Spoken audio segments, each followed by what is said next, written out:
Yon. So, kamusta po mga ka-Streetwise? Ako po si Takeru Miyamoto at welcome po sa aking munting channel. So, mga kababayan, may pag-asa na po na makasuhan at eventually mapakulong itong tarantadong Cheese Escudero po na to. Alam naman po natin no, na itong si Cheese talagang malakas po talaga. Malakas, tinan ninyo ha, absuelto sa Comelec. And then sa ICI, wala daw po makitang ebidensya laban kay Cheese. So, nakakawala na po ng pag-asa. Yun nga lang, good job po tayo dito sa DOJ. Kasi po, nagki-case build-up na po ngayon ng DOJ laban po kay Cheese Escudero. Yan, para mapakulong. Di ba? Palakpakan naman tayo, mga putang inang yan, o. O, di ba? O, tingnan nyo to. So, ito pa, balita po ito nung isang araw pa, no? Sabi dito, DOJ, case build-up underway versus Cheese Escudero over non-bailable malversation. O, di ba? Kayo ba, mga kababayan, anong mararamdaman ninyo?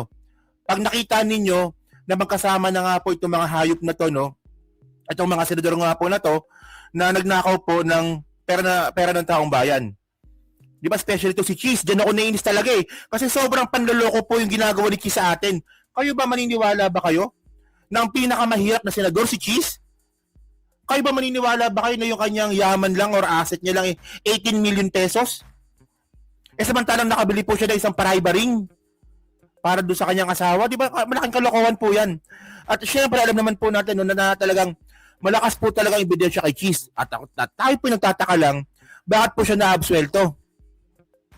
So, syempre, pag naabsuelto po siya sa mga ibang mga kaso, tulad nga po sa Comelec, tsaka sa ICI, ibig sabihin nun, malakas ang kapit ni Cheese talaga, ang kapal ng muka. Oh.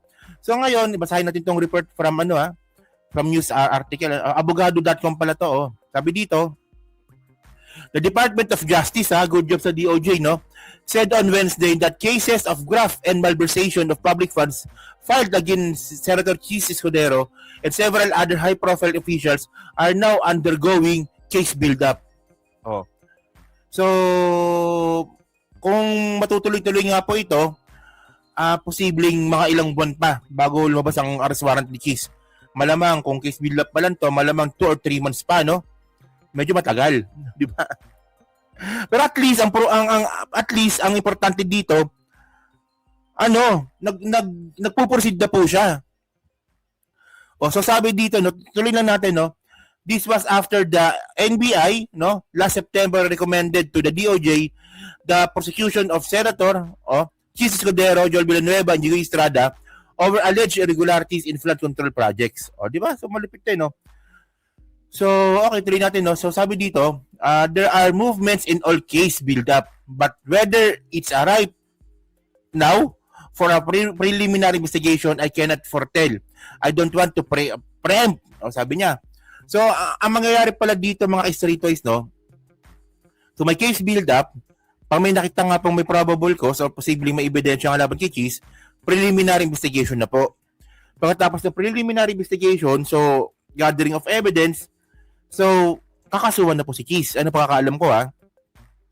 So, kayo po ba, naniniwala ba kayo na may kinalaman si Cheese sa manumalang flood control scandal? Tandaan natin na kung ebidensya na naman pag-uusapan natin, sang katutak po yung ebidensya laban kay Cheese. No? So, syempre, una na nga dito, siya po yung Senate President, pero bakit siya po yung sumasama sa BICAM? At ang malupit dito, Senate President po siya, kasali pa siya sa smaller BICAM. Ganyan kababoy mga baba na ginawa ni Cheese. No? And then meron pa siyang ebidensya na pumunta siya ng Congress, nakita sa CCTV. Oh. And then mga baba, yung malupit nga po dito, yung insertion na 142 million na pinaghatian ng mga kaalyado niya. Ebidensya po yun, especially no, ang ginagawa po ni Cheese para hindi po siya mahuli, meron siyang bagman.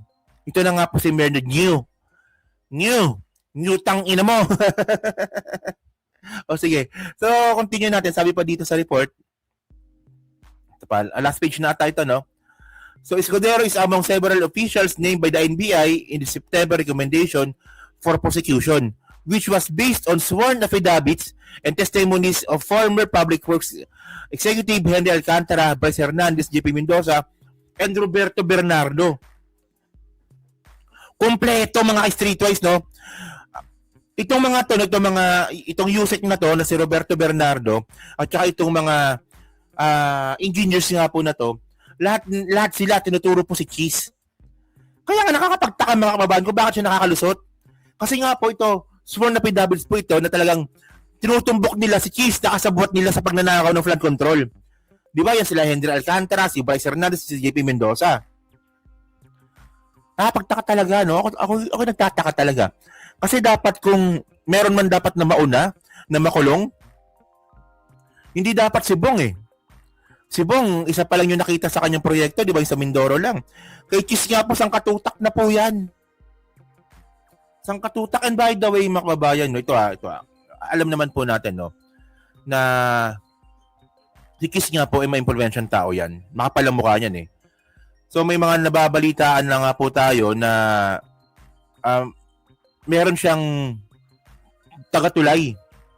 No, meron tagatulay si Cheese para kausapin nga po si Boying Rimulya para hindi po siya kasuhan. Oo. So, well, di ba? Andun na po yung usapan sa ombudsman. At sana, ang gawin po ni Ombudsman Rimulya, sana, ipakulong niya tong tao na to kasi bribery po ang tawag dito. Oo. Di ba? Siyempre, pabor yun, di ba? Pag may pabor, may kapalit yun. Oo. So, ngayon, tinan nyo pa to So, tulad nga sinasabi nga po natin, no, na itong si Cheese nga po, sobrang lakas po talaga ng kapit. Tingnan niyo pati po sa Senado, pinagtatakpan po siya ng kapwa niya senador, especially po sa ethics. So, tandaan natin, no, na si Cheese Escudero nga po ay may kaso po sa ethics yan. Kinasuhan po yan sa ethics. So, kasi pag kinasuhan po sa ethics, ang mangyayari po dito, tanggal kayo bilang senador. No, so, ang nangyari dito, hindi po nila inaksyonan. Kaya nga po, si JB Ejercito, siya mismo, di ba, kanasuhan din ng sa ethics. Yung mismong ethics, kinasuhan ng ethics. O Ejercito slap with ethics rap over neglect of Cheese Escudero case. O, di ba? So, para mas maganda, no, panoorin na lang natin yung report from, or pakinggan na lang natin pala, yung report ng GMA News. Saan ba yun? Hanapin natin Ito yun eh. Sige. Ganda naman tumboy nito, sayang. Wait. Mali pa. Mali pa. Okay. Ito. Sige. Pakinggan natin to Sinampahan ng ethics complaint si Senador J.B. Ejercito na chairman ng Senate Committee on Ethics and Privileges. Di ba? Kaugnay ito ng hindi mo napag-aksyon ni Ejercito sa ethics complaint na inihain laban kay Senador Cheese Escudero kaugnay sa nagpagtanggap umano ng senador ng 30 million pesos na campaign donation mula sa isang government contractor noong 2022. Paliwanag ni Ejercito, hindi pa maaksyonan ang reklamo laban kay Escudero dahil hindi pa kompleto ang membership ng komite. Kaugnay naman sa ethics complaint laban sa kanya, sinabi ni Ejercito na may karapatan ang sinuman na maghain ng reklamo at haharapin niya ito. Balak naman ni dating senador. Tingnan nyo sobrang babaw po ng dahilan ni JB Ejercito dito. Puta, tapos na po yung nagbukas na yung 28th Congress, hindi pa rin kompleto. Hindi pa rin kompleto yung member. So, ang problema dito, ikaw. Di ba? Puta, anong klaseng dahilan yun? So, alam nyo, ba't ako naiinis, no?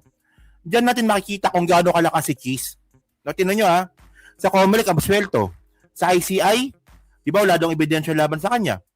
Tapos sa Minority Report ni Marcoleta, hearsay lang daw po yung laban kay Cheese. Tapos yung sa Ethics Committee, hindi inaaksyonan. Ang kapal ng mukha ng mga hayop na to, mga babayan. Di ba?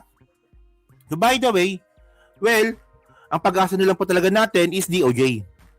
No, DOJ po ang pag-asa ngayon natin. At least, no, nagpo-proseso po ngayon ng DOJ para nga po makasuhan at eventually mapakulong nga itong si Cheese Escudero na matagal na nga po natin hinihintay.